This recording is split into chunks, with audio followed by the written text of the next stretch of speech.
Did I forget a birthday or something? Come on, don't be shy about it. We all know you finally fixed your fire alarm. Right, I forgot we told the whole world about that. Whatever, it wasn't even that big of a deal. Oh, really? So knowing that there's a literal fire in your house and you only have 30 seconds to pack out your stuff and get out isn't a big deal? Okay, maybe it is. But enough talk about my fire alarm. Is there anything else we can talk about today? We'll be discussing the inauguration of President-elect Joe Biden, everything that's been happening in space, HS new band director, electric miles drive-through experience, a donut spot in the 626 area, and a review of Marvel's Wandavision. Thank you. Now let's get with it. I'm Giselle. And I'm Felix. Welcome to show 14. A while back, the Wellness Center held a logo contest where all students were able to submit their artwork. Congratulations to seniors Ashley Lynn and Elena Chen. Their work has been selected to become the new face of the Wellness Center. An honorable mention to Zoe Shum, Cora Chen, Channing Wong, and Ella Zhang for creating some amazing pieces. You're all so talented and thank you for participating. The typical inauguration that we've been accustomed to goes a little something like this: an oath, a speech, and a handshake, often with hundreds of thousands of people watching live. For this year, however, the traditions has been compromised and had to undergo many unprecedented changes. Here's Junyi with details on the usual ceremonial proceedings and why this year's inauguration will be written in the history books. The inauguration of a new president is American tradition dating back to 1789, when General George Washington took the oath of office and became the first president of the United States. 232 years later, Joseph Biden was sworn in to become the 46th president of the United States. For the very first inauguration, the Chancellor of New York, Robert R. Livingston, administered the oath of office. Since 1796, the tradition of being sworn in by the Chief Justice became the norm. The current Chief Justice of the Supreme Court, Chief Justice John Roberts, administered the oath of office at noon on Wednesday to now President Joseph Biden. This year's inauguration, however, looks very different from the past one. Due to the COVID-19 pandemic, only 2,000 people were invited to attend in person. This month riot at the Capitol also led to increased security at the event with the addition of 20,000 National Guard troops.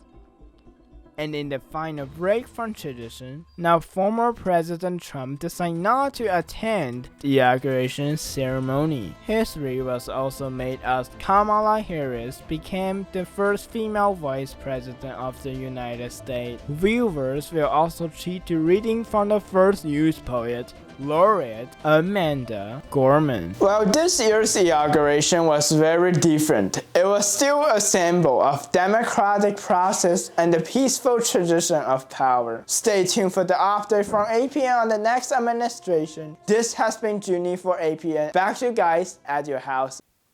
Third quarter is one of the hardest times for students to keep up. We often hesitate with asking teachers extra questions, or we get caught up with trying to learn things on our own. Luckily for us, peer tutors are here to help. You can join online meetings with tutors to help in a variety of subjects. Sessions are held every weekday from 3 to 4 p.m. Not only that, it's 100% free. More details can be found in the link down below. Good luck and keep studying! Think about the last time you looked up into the sky and wondered what was going on in space. You probably don't have any recent memory, if any at all, which isn't surprising given how much drama exists on Earth. While 2020 has been a dark moment for many things, the future of humankind in space is brighter than ever. Here is Lawrence to recap the milestones that humanity has made on the final frontier, both in 2020 and in recent times.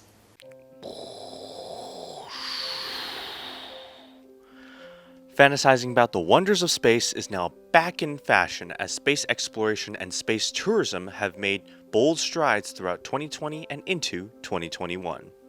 SpaceX became the first private company to gain human spaceflight capabilities with the completion of their final test flight in August and their first official launch in November to the International Space Station. This is the first time that America has been able to launch humans since the end of the shuttle program in 2011, with the time in between spent using the Russian Soyuz rocket. Monumental scientific experiments have also kept space busy. In July, the US was able to send the Mars rover Perseverance to the Red Planet to continue the search for signs of ancient life that its predecessor Curiosity started in 2011. In addition, NASA's OSIRIS-REx probe obtained America's first ever asteroid samples in October, which was followed in December by Japan's return of the world's first asteroid samples. In 2021, Blue Origin's successful test of their human capsule on its New Shepard rocket gave space tourism its newest vehicle. Meanwhile, Virgin Galactic's airplane-based rocket launch on Sunday has literally blazed a new and unique path into space. Despite the gloom of today's world, there is still hope for us among the stars, as our understanding of the universe and our presence in it are growing every day. This has been Lawrence, reporting for APN. Quarantine has been everything but exciting, and all I've been doing is schoolwork, eating, and sleeping. But with all this free time, why not do something productive? You can learn more about customer service, employee rights, financial literacy, and crafting a college portfolio by enrolling in retail marketing. Participating students can earn up to 10 credits. Email Mrs. Young at wy@ausd.net for more information. Time and time again, we've seen the amazing performances that a Caden High's band is capable of. But an outstanding band always needs a good leader to bring out the true talents of musicians. Ricky is here to tell us more about the new band director of AHS. At the start of this school year, Mr. Tom Plunkett was introduced as the newest director of band. With 19 years of teaching experience, Mr. Plunkett is working alongside with Mr. Sherrill to coach students in concert band. When he was younger, he played in competitive marching units, but now what he enjoys the most is helping students on their musical journey. To be able to see a student grow up in those high school years, there are so many changes and there is so much maturing going on. And in terms of performance quality, it's amazing. I've always wanted to do a detailed portfolio of every student to match up their senior year and their freshman year and just have them observe the amount of improvement. But even though he wants his band members to compete and strive for greatness, he has a different belief in what band is all about. The whole thing is worth so much more than the competitions and actually even more than the performances. It's about students excelling and growing and working hard together and achieving great things together. But because of the pandemic, the band has been forced to operate through virtual learning, which has become an obstacle to teamwork. It has been music online. It just hasn't been band. It's just not the same. It's not band. It's not the group activity. I've got so much excitement to work with these students on stage, on the field, on the street, in the gym. So really, I'm just really hopeful that we can get back to normal so that I can actually enjoy the job as much as I know I'm going to. Thank you, Mr. Plunkett. I look forward to the band's future. Now back to the anchors. Like Arcadia High School, the Apache News is discussing whether to change its name in light of the renewed attention of the Apache emblem.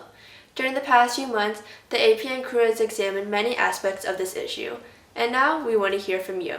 If you wish to share your opinions on the potential Apache News name change, please fill out our community survey on the link on your screen. The survey will be open until January 29th at 11:59 p.m. We appreciate the support of your viewers, and we hope that you'll all help us during this unique process. Good afternoon, guys. Welcome back to my channel. Today we have a very special guest, Giselle. Wait, what? I'm actually vlogging. So, do you want to say hi to my subscribers? Hi? I was thinking maybe we can do a sit-down Q&A video to introduce ourselves to my subscribers, if you are down. Okay, sounds good. We can do it while we go on a break. Hi, I'm Wilson Payne, and since we're in a time of staying home often, it's important that we keep our smoking fire alarm functional. So here we have a fire alarm. To test it, press this button right here.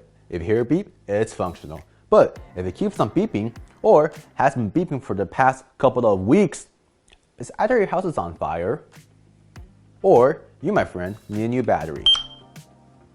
Alright, so if you press this button, works like a charm. So folks, don't be cheap, stop the beep.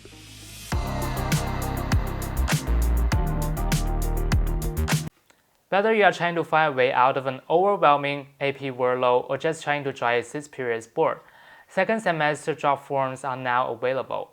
You can find this on our school website under the Counseling tab or in the link below. This must be submitted by Friday, January 29th. More requirements are listed with the form. Good luck with all your classes, everyone. If you've been on social media these past several weeks, chances are you've seen someone attend this extravagant light show. As music and lights come together, something new is born. Let's join Wilson at the San Antonio Park to find out more about this drive-thru event. It may seem like an empty parking lot now, but in a couple of hours' time, this very parking lot behind me will turn into the light show of a lifetime. I'm sure that many of you have seen this on your social media for the past several weeks. So, what is this light show extravaganza? This is called the Electric Mile, a drive-thru event accompanied by a fancy light show and house music. It is organized by Insomniac, a company that specializes in promoting music festivals such as the Electric Daisy Carnival, better known as EDC. Insomniac usually hosts numerous music festivals over the year. With COVID, however, they decided to create the Electric Mile. The purpose of it being a drive-thru event is to create a more COVID-friendly environment. The audience will be presented with a combination of the 7 most iconic festivals hosted by Insomniac, namely EDC, Beyond Wonderland, Nocturnal Wonderland, Escape, and Countdown. All the visual effects and lights are reused from the past as well. The Electric Mile will last to the end of January, and tickets are selling out fast. Be sure to get yours and spend the night under the light, from the comfort of your own car. This has been Wilson, and back to you guys. For all you bookworms out there, the AHS library has now opened. With the link down below, you're able to find a book, place a hold, and pick it up. It's that easy. And don't worry, all returned books will go through a 1-week quarantine before going out to another student. For more information, contact Mrs. Ogle at logle@ausd.net. Whether it be a special occasion or just a regular morning, donuts are always a great way to brighten up your day. No one knows that better than a local business owner who greets each customer with a smile and a heartwarming story. Quinn presents the unique and love story of Monarch Donuts on APN's newest episode of 626 Spaces. Happy New Year, sunshine! Okay. Jonathan Ung, owner of Monarch Donuts in Arcadia, makes what is considered to be the best apple fritter in the Los Angeles County. But what truly makes his store special are his stories. He greets each new customer with an upbeat, "Hey there, sunshine," and recounts the story behind his donuts. And it all started because God was so good to me. He didn't know how to fix my character, so he made me nurse my beautiful grandma from an aneurysm. So he used my beautiful grandma to build me a genuine heart, and he took my beautiful grandma because I was ready to build a genuine life to make my mom the happiest. With his genuine heart and life, Jonathan runs the donut shop the way he wants it, through kindness and heartwarming interactions with all of his customers. He doesn't mark any prices for the goods he sells because to him, Monarch Donuts is not about the money. What's important to him is people first, donuts second, and if the money's there, it's there. So the reason why I never market anything here or want to be popular for anything is because every day the most exciting part is God only brings me the best people through the window. And he always reminds me to find a way to make everyone feel important, so that when people leave my shop, they leave their heart here, but leave with our relationship. If you have the time, be sure to stop by Monarch Donuts to hear his story for yourself. He opens at 5 a.m., but you better hurry. The donuts sell out pretty fast. This has been Quinn Hettich reporting for APN. Thanks to our amazing counselors, the school's wellness center can always help me distress. Now you can make a difference too. If you would like to lend a helping hand to lead some of these activities, now is your chance.